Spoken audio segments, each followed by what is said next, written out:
Hello friends, നമസ്കാരം. നമ്മുടെ Kerala TV സീരിയലിലേക്ക് എല്ലാവർക്കും സ്വാഗതം.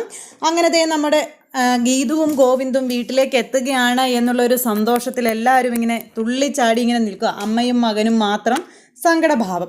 അങ്ങനെ വരുണാണെങ്കിൽ എങ്ങനെയെങ്കിലും ഗോവിന്ദിനെയും ഗീതുവിനെയും തീർത്തിട്ട് സ്വത്തുക്കൾ മുഴുവൻ അടിച്ചെടുക്കണം എന്നുള്ളൊരു ഒരു പ്ലാനുമായിട്ട് ഇങ്ങനെ നിൽക്കുക, അമ്മയെപ്പോലും വക വയ്ക്കാതെ. പക്ഷേ അമ്മ പറയുന്ന കാര്യങ്ങളൊക്കെ പേരാമൂളിൽ നിന്ന് കേൾക്കുന്നുണ്ട്. അമ്മ അങ്ങ് പോയി കഴിഞ്ഞപ്പോഴേക്കും മകൻ പറയുന്നത്, അമ്മേ, ഗീതുവും ഗോവിന്ദനും തീരുന്നത് വരെ ഈ വരുൺ എല്ലാം അനുസരിക്കും. അത് കഴിയുമ്പോൾ വരുൺ എല്ലാവരെയും അനുസരിപ്പിക്കും.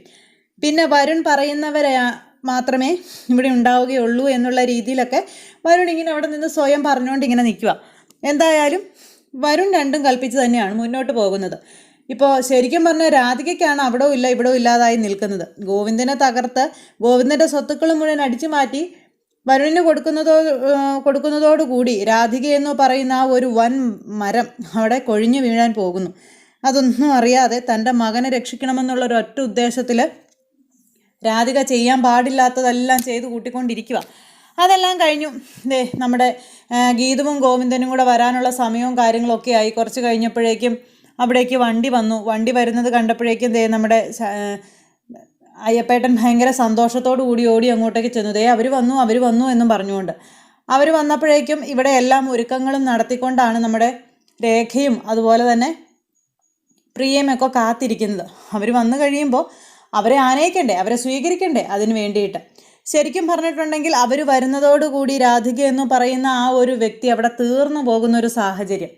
അങ്ങനെ അവർ വന്ന് കയറുന്ന സമയത്ത് മാക്സിമം രാധിക ഒഴിഞ്ഞു മാറി നിൽക്കാനായിട്ട് ശ്രമിച്ചതാണ്. പക്ഷേ മകളോ അല്ലെങ്കിൽ രേഖയെന്ന മരുമകളോ അതിന് സമ്മതിച്ചില്ല. അപ്പോൾ എങ്ങനെയെങ്കിലും മാറി നിൽക്കാൻ ഒരുപാട് ശ്രമിച്ചു.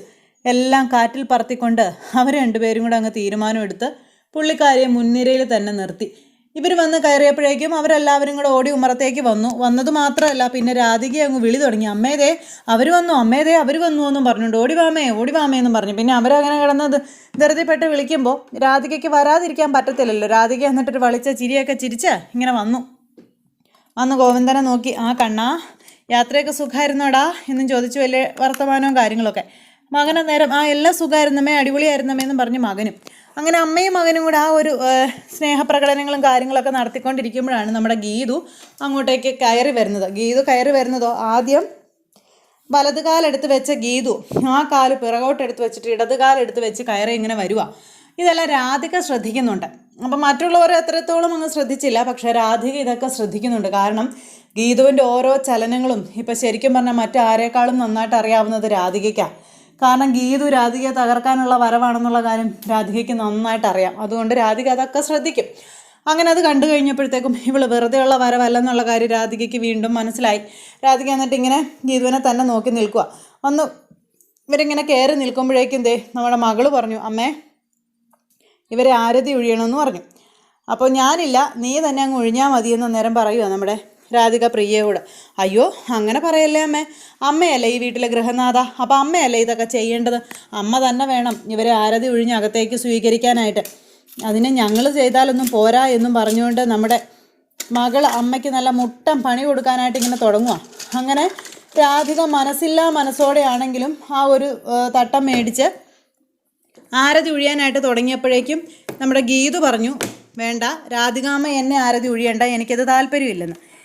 അന്നേരം അത് കേട്ട് രാധികയുടെ മുഖം അങ്ങ് വല്ലാതായി, മറ്റുള്ളവരുടെ എല്ലാവരുടെയും മുഖം വല്ലാതായി. പെട്ടെന്ന് അമ്മയ്ക്ക് വിഷമമായി എന്ന് മനസ്സിലാക്കിക്കൊണ്ട് ഗോവിന്ദൻ വേഗം ഗീതുവിൻ്റെ തോളെ പിടിച്ചൊരു തള്ളങ്ങ് തള്ളിയിട്ട്, അതെ, ഈ വീട്ടിൽ ആരതി ഒഴിയാൻ ആർക്കെങ്കിലും അധികാരം അല്ലെങ്കിൽ അവകാശം യോഗ്യതയുണ്ടെങ്കിൽ അതെൻ്റെ അമ്മയ്ക്ക് മാത്രമേ ഉള്ളൂ. സൗകര്യം ഉണ്ടെങ്കിൽ നീ നിന്നാൽ മതി, അല്ല നീ നിൻ്റെ പാട്ടിന് പോകാൻ പറഞ്ഞു. അപ്പം അങ്ങനെ ഗോവിന്ദൻ പറഞ്ഞപ്പോഴത്തേക്കും നമ്മുടെ ഗീതു പറഞ്ഞു, അതിന് ഇതെൻ്റെ ഭർത്താവിൻ്റെ വീടാണ്, ഇവിടെ നിന്ന് ഞാനല്ല ഇറങ്ങി പോകേണ്ടതെന്നും പറഞ്ഞു ഗീതു അന്നേരം ഗോവിന്ദൻ്റെ മുന്നിൽ നിന്ന് തൻ്റെ അവകാശം വിളിച്ചു പറയുക. പെട്ടെന്ന് കാഞ്ചന പറഞ്ഞു, അതെ, ഇങ്ങനെയുള്ള ചടങ്ങുകളിലൊന്നും വിധവകൾ ചെയ്യാൻ പാടില്ല, സുമംഗലികളെ ഇതൊക്കെ ചെയ്യാൻ പാടുള്ളൂ. അതുകൊണ്ട് രാധികാമ്മ ഇതൊന്നും ചെയ്യരുത് കേട്ടോ എന്നും പറഞ്ഞുകൊണ്ട് പുള്ളിക്കാരി ഒരു കൊട്ടങ്ങ് കൊടുത്തു നമ്മുടെ രാധികയ്ക്ക്. രാധിക ഒട്ടും പ്രതീക്ഷയില്ല അങ്ങനെ ഒരു കൊട്ട് കിട്ടുമെന്നുള്ളത്. എന്തായാലും ഇവരെ ആരതി ഒഴിയാൻ മടിച്ച് നിൽക്കുകയായിരുന്നെങ്കിൽ പോലും ഉർവശി ശാപം ഉപകാരമെന്ന് പറയാം. പക്ഷെ അതിന് ഉപയോഗിച്ച വാക്കുകളൊരിച്ചിരി കടുത്തു പോയി എന്നുള്ളൊരിതിലിങ്ങനെ രാധിക ഇങ്ങനെ നിൽക്കുന്നു. അത് കേട്ട് കഴിഞ്ഞപ്പോഴേക്കും ഇവിടെ ആരും വിധവയായിട്ടില്ലെന്നും എൻ്റെ അമ്മ ഇപ്പോഴും ഞങ്ങളുടെ മനസ്സിൽ എല്ലാ ഐശ്വര്യങ്ങളുമുള്ള സ്ത്രീയാണെന്നും അതുകൊണ്ട് അമ്മ തന്നെ ആരതി ഒഴിഞ്ഞാൽ മതിയെന്നും പറഞ്ഞ് ഗോവിന്ദൻ നിർബന്ധിച്ച് അമ്മയെ കൊണ്ട് ആരതി ഒഴിയിപ്പിക്കുന്നു. ആ സമയത്ത് ഗീതു ഇതൊന്നും മൈൻഡ് പോലും ചെയ്യുന്നില്ല. അങ്ങനെ രാധികയെ കൊണ്ട് നമ്മുടെ ഗോവിന്ദൻ ആരതി ഒഴിയിപ്പിച്ച് കഴിഞ്ഞിട്ട് ഇവരകത്തേക്ക് കയറിപ്പോയി. ഇവരെല്ലാവരും ഫ്രണ്ടിൽ അങ്ങ് കയറിപ്പോയി. ഇവരങ്ങ് കയറിപ്പോയി കഴിഞ്ഞപ്പോൾ ഗീതുവും രാധികയും മാത്രമായി ഉമ്മറത്ത്. അങ്ങനെ ഇവർ രണ്ടുപേരും ഇങ്ങനെ നോക്കി നിൽക്കുക. അപ്പം എന്താടി നിൻ്റെ ഉദ്ദേശം? ഇവിടെ നിൻ്റെ ഒരു ഉദ്ദേശങ്ങളും നടക്കില്ലെന്നും ഞാൻ ജീവനോടെ ഉള്ളപ്പോൾ നിൻ്റെ ഉദ്ദേശങ്ങളൊന്നും നടത്തില്ലെന്നും പറഞ്ഞ് രാധിക ഇങ്ങനെ വലിയ ആൾ കളിച്ചു ഗീതുവിൻ്റെ മുന്നിൽ. ഞാനേ പഴയ ഗീതു അല്ല, അറക്കൽ ഗോവിന്ദ് മാധവൻ്റെ ഭാര്യയാണ്. അതുകൊണ്ട് ആ ബഹുമാനവും ആ മര്യാദയും എന്നോട് നിങ്ങൾ കാണിച്ചിരിക്കണം. അറക്കൽ ഗോവിന്ദ് മാധവൻ്റെ ഭാര്യയായി എന്നോട് ഇതുപോലെ കയർത്ത് സംസാരിക്കാൻ അല്ലെങ്കിൽ ആജ്ഞാപിക്കാൻ നിങ്ങൾ ആരാണെന്ന് ചോദിച്ചു. ആട്ടങ്ങി ഒതുങ്ങി എൻ്റെ ദാസിയായി ഇവിടെ കഴിഞ്ഞോളണമെന്ന് പറഞ്ഞ് നമ്മുടെ ഗീതു അകത്തേക്ക് അങ്ങ് കയറിപ്പോയി. ഗീതു അകത്തേക്ക് കയറിപ്പോയി കഴിഞ്ഞപ്പോഴത്തേക്കും കയ്യിലിരുന്ന് ആരതിയൊക്കെ വലിച്ചെറിഞ്ഞ് തൻ്റെ ഉള്ളിലുള്ള ആ വിദ്വേഷം, ആ ഒരു കലിപ്പ് അതിങ്ങനെ കാണിക്കുക രാധിക. അതല്ലാതെ രാധികയ്ക്ക് ഒന്നും ചെയ്യാൻ പറ്റത്തില്ലല്ലോ. രാധിക തൻ്റെ ആ ഒരു ദേഷ്യം എങ്ങനെയെങ്കിലും തീർത്തില്ലെങ്കിൽ ഒരു മുഴുഭ്രാന്തിയായി മാറും എന്നുള്ളൊരു കണ്ടീഷനിലാണ് ഇപ്പം നിൽക്കുന്നത്. അപ്പോൾ ആ ഒരു സംഭവം അവിടെ ഇങ്ങനെ നടക്കുന്നു.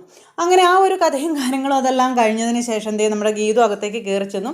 പിന്നെ ഗീതുവിനോട് വിശേഷങ്ങൾ ചോദിക്കാനായിട്ടുള്ള തിരക്കിലാണ് കാഞ്ചനയും അതുപോലെ പ്രിയയും അതുപോലെ നമ്മുടെ രേഖയും ഒക്കെ. അങ്ങനെ ഇവരോട് ഗീതു വിശേഷങ്ങളൊക്കെ പറയാമെന്ന് പറഞ്ഞു, ഒരുപാട് പറയാനുണ്ടെന്നും പറഞ്ഞ് അങ്ങനെ ഇവർ തമ്മിൽ സംസാരിച്ചുകൊണ്ട് അങ്ങനെ നിൽക്കുക. അപ്പോഴാണ് വിജയലക്ഷ്മി മാഡത്തിൻ്റെ കോള് ഗീതുവിൻ്റെ ഫോണിലേക്ക് വരുന്നത്.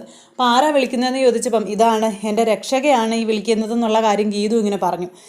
അത് കേട്ടപ്പോൾ അവർക്ക് ഒത്തിരി സന്തോഷമായിട്ടോ. അപ്പോൾ ആ വ്യക്തിയെ കാണാൻ അല്ലെങ്കിൽ ആ വ്യക്തിയോടൊന്ന് സംസാരിക്കാൻ ആഗ്രഹിച്ചിരിക്കുകയായിരുന്നു ഇവരെന്ന് പറയുക. പെട്ടെന്ന് കോൾ എടുക്കാനും പറഞ്ഞു. അങ്ങനെ അവരും കൂടെ നിർബന്ധിച്ചിട്ട് നമ്മുടെ ഗീതു കോൾ എടുത്തു. കോൾ എടുത്തപ്പോഴത്തേക്കും ആ ഗീതു മോളെ എങ്ങനെയാണ് ഉണ്ടായിരുന്നു യാത്ര എന്നൊക്കെ ചോദിച്ചാൽ അവിടുന്ന് സംസാരവും കാര്യങ്ങളൊക്കെ. അപ്പോൾ ഗീതു പറഞ്ഞു എല്ലാം നല്ലതായിരുന്നു മാം, കുഴപ്പമൊന്നുമില്ലായിരുന്നു. പിന്നെ എൻ്റെ അടുത്ത് ഇന്ന ആൾക്കാരൊക്കെ ഉണ്ടെന്ന് പറഞ്ഞപ്പോൾ എല്ലാവരെയും എനിക്ക് അറിയാമെന്ന് പറഞ്ഞു. പെട്ടെന്ന് പ്രിയ ഫോണിങ്ങ് മേടിച്ചിട്ട് പറഞ്ഞു അതെ മാഡം ഞാനാ പ്രിയ, ഗോവിന്ദേട്ടൻ്റെ കുഞ്ഞുപെങ്ങളാണെന്ന് പറഞ്ഞപ്പോൾ എനിക്കറിയാം മോളെ, എല്ലാവരെയും എനിക്കറിയാം. പിന്നെ എന്തൊക്കെയുണ്ട് വിശേഷം ഇതൊക്കെ ചോദിച്ച് വിശേഷങ്ങളൊക്കെ അവർ മനസ്സിലാക്കുന്നു.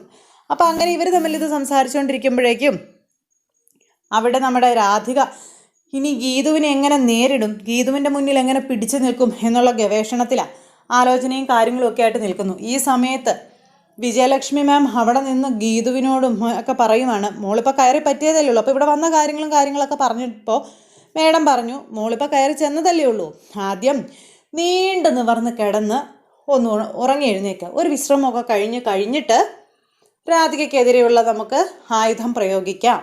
അതുകൊണ്ട് മോള് ധൈര്യമായിട്ടിരിക്കാൻ പറഞ്ഞ് ഗീതുവിന് സകല ആത്മവിശ്വാസങ്ങളും കൊടുക്കുക.